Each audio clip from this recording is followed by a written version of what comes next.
Hi friends, एक important idiom है N ugly duckling. आइए इसे समझते हैं।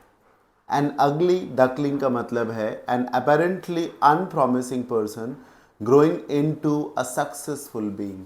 एक बंदा जो शुरू में लग रहा हो कि ये बहुत बेकार है, इससे कुछ नहीं होगा, अयोग्य है, स्टूपिड है, राइट, जिसे आप एक नॉन एंटिटी कंसीडर करते हैं, भोंदू मानते हैं, बेकार मानते हैं, वो बाद में जा कर के तबाही मचा दे, तूफान मचा दे, बाद में जो है वो बहुत सक्सेसफुल हो जाए, तो ऐसे लोगों को कहते हैं अन अगली डकलिंग। हो सकता है कि आपके केस में भी ऐसा रहा हो कि आपको पहले माना जाता हो कि आप बहुत स्टूपिड हैं, आप कुछ नहीं कर पाएंगे, लेकिन बाद में आपने बहुत कुछ गेन किया हो। ये भी हो सकता है कि आपके बचपन के ग्रुप्स में कोई एक फ्रेंड, कोई एक सहेली ऐसा रहा हो, ऐसी रही हो, जिसे सब मानते हो ये बेकार है, इसको कुछ नहीं आता, ये कुछ नहीं कर पाएगा, मतलब शक्ल सूरत भी ठीक नहीं है, अकल भी लगता है ठीक नहीं, बिल्कुल भोंदू है वो, लेकिन बाद में उसने लाइफ में बहुत कुछ गेन किया हो।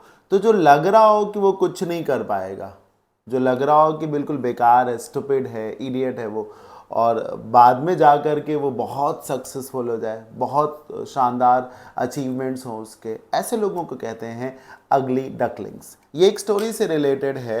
हाँ, ये एक स्टोरी से रिलेटेड है जिसमें ये देखिए, ये डक है और ये इसके छोटे छोटे बच्चे हैं।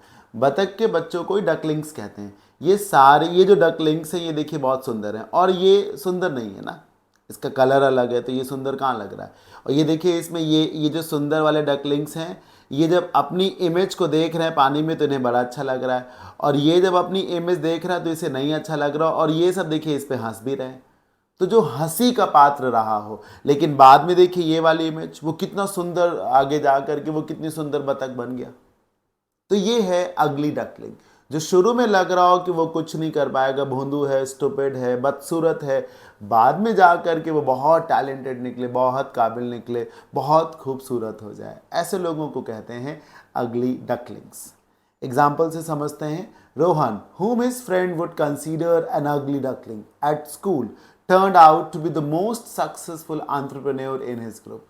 रोहन, जिसे उसके स्कूल के टाइम पे उसके फ्रेंड्स जो हैं अगली डकलिंग मानते थे, बेकार मानते थे, वो बाद में जाकर के उस पूरे ग्रुप का सबसे सक्सेसफुल एंटरप्रेन्योर बना, सबसे सक्सेसफुल बिजनेसमैन बना। Example 2, she is an ugly duckling, lots of talent but no boasting. वो एक अगली डकलिंग है, बहुत हुनर है उसमें, लेकिन दिखावा नाम की कोई चीज़ नहीं है, राइट।